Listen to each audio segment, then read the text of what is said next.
Tonight on KVR News, the campaign trail heats up as UTSG executive candidates head to a runoff. And DWIs drop in Austin but climb in specific areas.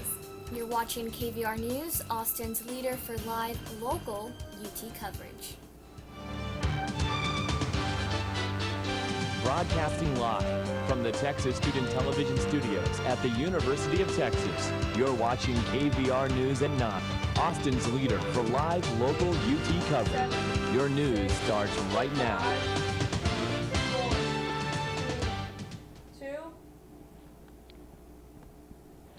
Good evening and welcome to KVR News for Monday, March 9th. I'm Viviana Castaneda. And I'm Marysabel Cardozo.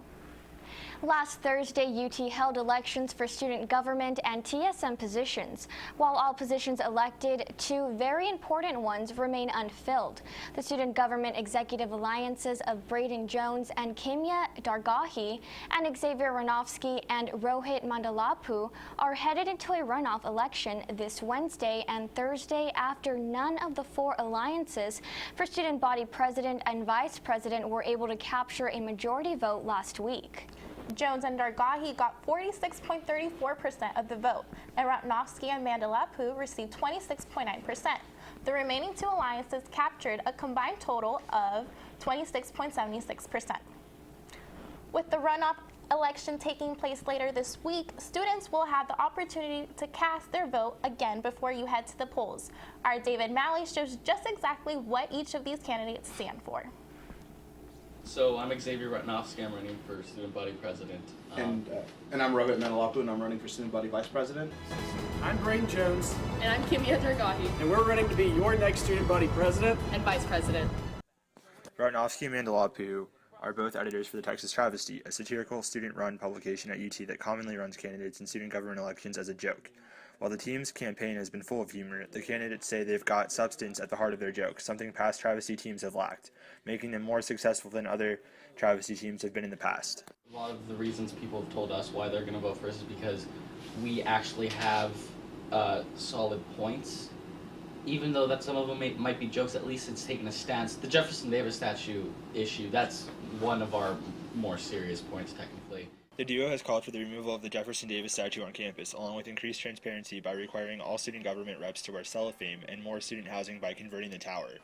The Jones-Dargahi Alliance has run on the slogan, "Let's Talk Texas," emphasizing that they are willing to listen to students and take their concerns seriously. Jones currently serves as Speaker of the Assembly in student government and was formerly the Student Government Chief of Staff. Issues they've pledged to focus on include safety, campus life, and social advocacy. It's time that we bring Texas together and meet the different needs that students have. We want to hear you. We want to have conversations with you. We want to represent you. Let's talk Texas. David Malley, KVR News. Place from 8 a.m. Wednesday until 5 p.m. Thursday at utexasvote.org, and all students are eligible to vote. The search still remains for the successor to UT President Bill Powers, but sources told the Austin American-Statesman on Friday that the front-runner candidate is Oxford's Andrew Hamilton. Hamilton has been the Vice Chancellor of Oxford since 2009 and has 27 years of experience in higher education. The two other contenders are Gregory Fenves, the school's Executive Vice President and Provost, and David Daniel, President of UT Dallas. A speaker has been chosen for the 2015 spring commencement. Darren Walker will give the keynote address. He is a Texas ex and president of the Ford Foundation. In response to the appointment, Walker said it is a tremendous honor to address the remarkable students of the Classic of 2015. The University of Texas. I may live in New York City, but my heart will always belong in Texas. The ceremony will take place at UT on May 23rd. On March 7th, thousands from across the nation gathered in Selma, Alabama to commemorate the 50-year anniversary of Bloody Sunday. Bloody Sunday is considered to be a breakthrough in the civil rights movement that helped enact the passage of the Voting Rights Act of 1965. Among those in attendance this past weekend were the First Lady, Congressman, and President Barack Obama. Obama led the crowd onto the Edmund Pettus Bridge and paid tribute to the heroes that took part in the 1965 march, saying that they gave courage to millions. Obama also reminded the marchers and the nation that racism is far from ending, saying that our march is not over. The number of DWI-related incidents in 2014 in Austin overall is down from the year before. The Austin Police Department says DWI-related accidents in 2014 declined by almost 24%, and DWI arrests went down by almost 4%. Many people attribute the overall drop to the increasing number of safe alternatives, like the Uber and Lyft apps. But in the downtown area specifically, DWIs are still an increasing issue. The number went up to 6% in the downtown area and by nearly 20% in the northeast part of the city, calling many to ask for more safe transportation options. In response to recent outbreaks, Representative Jason Villalba authored Texas House Bill 2006. If passed, the bill would eliminate current exemptions that are available to parents when getting their children vaccinated. A recent poll published by UT and Texas Tribune announced that 75% of Texas voters think children should be required to get vaccinated for infectious diseases. With Texas having a measles outbreak in 2013 and California in the wake of their 132nd measles case since December, we spoke with Charlotte Katzen, a nurse here at UT's University Health Services. My recommendation for college students is that they look at the science, look at the data, make that decision for themselves, and if they want to be vaccinated, by all means, we can make that available to them. Austin Police Department is currently investigating an assault that occurred near 25th and Pearl Street on March 5th. The assault took place around 2 a.m. that day. The female student that was attacked describes her attacker as a male in dark clothing. APD asks that anyone with more information to come forward and contact APD 311. UTPD urges students to walk with a group of people and be aware of your surroundings. Senior student at Vista Ridge High School, Sydney Gutierrez, is urging her school district to install cameras on the campus stairwells. This comes after the 18-year-old was sexually assaulted 2 times, with both cases happening at the unmonitored stairwells. Gutierrez has decided not to share the names of the attackers, saying that she wants to feel safe. I'm really hoping they push for cameras because, in my opinion, it's a necessity to provide that security and we should feel safe going to school, said Gutierrez. The district said they're analyzing their security options, but when it comes to adding cameras, they're exploring the idea. Still to come, how thousands explored UT this past weekend. And a UT student org raises big money for Del Children's. You're watching KVR News.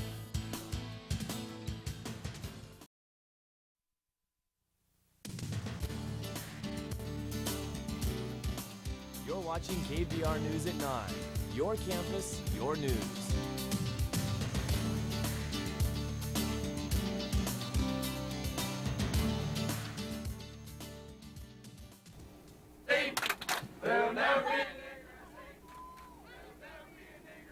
University of Oklahoma Sigma Alpha Epsilon fraternity chapter has been closed after a video leaked of members who appear to be singing a racist chant. The video was leaked anonymously to OU group Unheard. OU President David Boren released a statement earlier today stating that all ties between the university and the chapter have been severed. As of now, the SAE house is closed and members will need to make housing arrangements. The school is also reviewing actions from those who took leading roles during the chant. And this past Saturday, UT held one of its most significant events for the 16th year. Explore UT is the biggest open house Texas ever holds year-round. The event invited parents, schools, and children of all ages to come enjoy a day fulfilled with activities throughout the campus. The event not only gave all of Texas an open door to the university, but also encouraged students on campus to volunteer and welcome others to the 40 acres. I think it was a great success. I feel like a lot of people got to really explore UT, like the title says. We met a lot of prospective students too, and they came and they were so excited to be on campus, and they really liked the vibe they felt. And so I feel like it was a really great success. Conveniently before South by Southwest, this Longhorn Entrepreneurship Agency is hosting UT Entrepreneurship Week, a fun-filled week full of networking events. Guest speakers like the founder and CEO of Alamo Draft House, Tim League, and great food all for the purpose of getting UT students opportunities to get engaged in the Austin startup community. Tuesday's lineup of events includes a casual startup job fair where you can get introduced into the Austin's entrepreneur culture, as well as some great innovation workshops to venture ideas, balancing school with your product schedule and web development. The following days will continue with various startup expos and networking speed dating events, all leading up to the UTE Week after party at the Vulcan Gas Company on 6th Street. Follow at UTLEA on Twitter for more details. Today, Apple CEO Tim Cook released new information about the highly anticipated Apple Watch. Cook revealed release dates as well as the prices of each Apple Watch model. The new Apple MacBook is also bringing some changes, including color options. Cook described the laptop as the thinnest, most energy-efficient computer yet. Yesterday, hundreds of students stood a full 12 hours for the kids at Dell Children's Medical Center. Texas THON, a student-run philanthropy at UT, hosted their annual dance marathon to raise funds for projects and equipment that benefit the Dell Children's Medical Center, the Children's Miracle Network Hospital in Central Texas. This year, THON's proceeds reached over more than $100,000 compared to over $5,200 in 2014. This is the first time in the history of Texas THON's 13 years to break 6 digits. Just to see everyone come out on the final hours and just give it their all, and everyone's frantically texting all their relatives and their friends, just trying to get that last $10 donation that really just adds up. And the fact that we were able to breach that 6-figure is just amazing. And that's just a testament to what we can do as a student body. The annual South by Southwest Festival kicks off this Saturday with film and interactive sections of the festival. Thousands will fly into ABIA and line up in front of the Paramount, Alamo Draft House, and stateside theaters. Big talent for this year includes keynotes from the CEO of Uber, filmmaker Mark Duplass, Selma director Ava DuVernay, and Jimmy Kimmel, who will also do a week of shows at the Long Center. The music portion will begin on Tuesday, March 17th, with big acts including John Legend, Marina and the Diamonds, and rumored Kanye West. APD plans to tighten up security and potentially have pat-downs on 6th Street. For updates on South by Southwest, you can follow our Twitter throughout spring break. Spring break is right around the corner, and whether you're traveling or staying in town, University Health Services wants to remind students to stay safe over the course of 2 weeks. UHS has distributed about 3,000 spring break kits outside of Gregory Gym and the Student Service Building. The spring break bottle kits include information and resources on how to avoid alcohol poisoning, practicing safe sex, and medical emergency phone numbers. The safety kits also include a granola bar, earplugs, shoelaces, and a first aid kit. University Health Services says they are hoping these kits promote a safe culture around the break. Well, spring break, as mentioned, is on its way, and one of the most important things to keep in mind when you head out this weekend is safety. We went out to find out how students are planning on having a fun but safe break. I suppose stick to places that are well lit, where there's lots of people. Don't go down dark alleys, don't go places where there's nobody else around, so that you can feel calm. Well, I guess checking the vehicle, obviously it's going to be a long trip, so making sure the oil's changed, checking the tire pressure, making sure, I know we're going to be in the middle of nowhere, so that there's maybe a gas station remotely close to us, so we're not stranded in the middle of nowhere, and also our plans for the day trips that we're going to take. I mean, I always have my keys on a hook on my side, just so no one tries to take them, but other than that, not really. I feel pretty safe in Austin. Yeah, and also maybe keeping an eye on where your wallet is, or your phone. I always put my wallet either in the back zip, my bag inside, just check that it's there, and my passport. Well, I'm going with a group of friends, and I'm not going to a big city. It's not a big beach destination, and so that's pretty safe.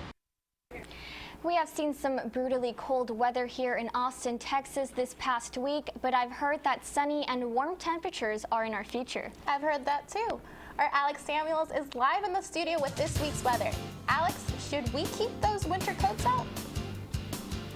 We saw rain today, but good news, the sun is coming out. I'll have more after the break.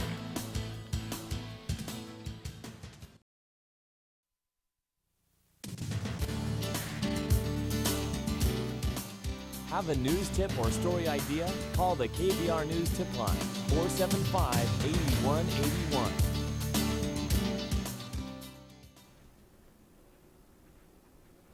Welcome back to KVR News. I'm Alex Samuels. I hope everyone packed their umbrellas and raincoats as it was pouring all day. It looks like the rain and clouds are going to carry on into the night, so make sure you're prepared. Temperatures look like they'll remain in the high 40s and low 50s. For tomorrow, we'll see a peak in temperatures as high as 65 degrees, while we might see some remnants of today's weather. Expect brighter days and higher temperatures starting tomorrow. Throughout the week, we'll see an even bigger increase in temperatures as we reach the low 70s.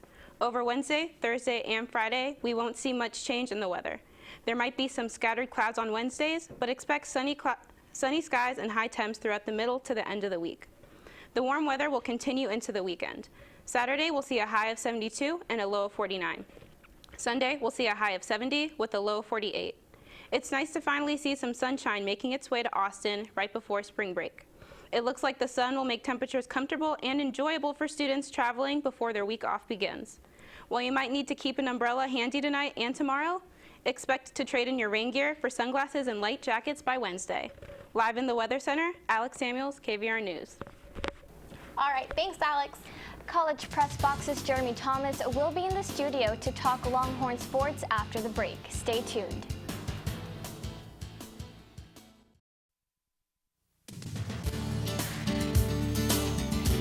Now, KVR News at 9 Sports.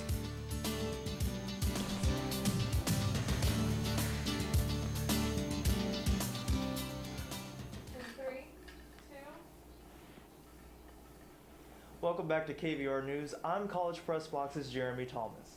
The phrase "on the bubble" continues to haunt the Texas men's basketball team. But to help shake that status, Texas needed a victory on senior night against Kansas State, and a victory is what the team got. Going ahead on to the Frank Irwin Center, senior night for Jonathan Holmes and the walk-on Terrell Murray. It's a very special night for those two men. But we're going to start off with DeMarcus Holland trying to go inside. He misses, but look at here. Here's Miles Turner, the putback. He's just that good, the freshman there. On to Connor Lambert now, a big three in the starting lineup. He makes that one there. He ends with 11 points. Man, Texas is up at halftime. The Hellraisers, the crowd, they're all pumped up. On to the second half now. Here comes Jonathan Holmes, the senior, to the rescue. A huge three is just getting started. Here's Taylor. The alley-oop now to Holland. A huge slam there. Texas pumped up. Crowd is too. And Taylor's not finished here, guys. He's going to go inside. The left-handed floater. So good, so talented. Texas just so dominant in this game. Final score 62-49. A great way to end on senior night. All right, thanks, Jeremy. Our Nancy Hernandez is live in the studio with our entertainment news. Nancy, what's on deck? Celebrities celebrate Women's Day, celebrity cameos in a music video, and a Jonas brother opens a new restaurant. All this and more coming up next.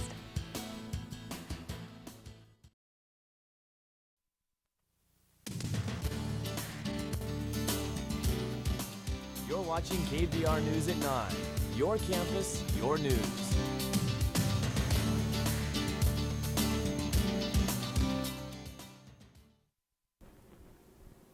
Welcome back to KVR News. Sunday was International Women's Day, and it looks like celebs got in the celebration. Well-known advocate for women's equality, Emma Watson, held a live Q&A in spirit of the holiday, while Taylor Swift, in true Taylor fashion, took to Instagram to share her celebration. Swift posted multiple photos of a get-together with celebrity friends Selena Gomez, Haim, and Ellie Goulding. Carly Rae Jepsen made her comeback this month with her new single, I Really, Really Like You. The video featured superstars Justin Bieber and Thomas Hanks. Surprisingly, the cameo was Hanks' idea, hoping to add a comedic element to the love song. Bieber, who helped in signing Jepsen to Scooter Braun's label, showed up on his own for a surprise to his close friend. And former boy band Joe Jonas has now taken a new turn on his career. He's now the owner of a new restaurant. Earlier this week, Jonas opened the doors to his restaurant and bar called Hinterland. The name is a German word meaning land behind a coastline, which is fitting for the Erie located in Santa Monica on the Pacific coast. Jonas has given his place a cozy and casual vibe with brick walls and subtle lighting. However, the restaurant seems pretty exclusive at the moment, with no website and elusive menu details. That's all for your entertainment. And thanks for joining us tonight. I'm Viviana Castaneda. And I'm Marysabel Cardozo. For news and weather updates throughout the week, you can follow us on Twitter at KVR News. Stay tuned for College Press Box up next on TSTV. Have a great night.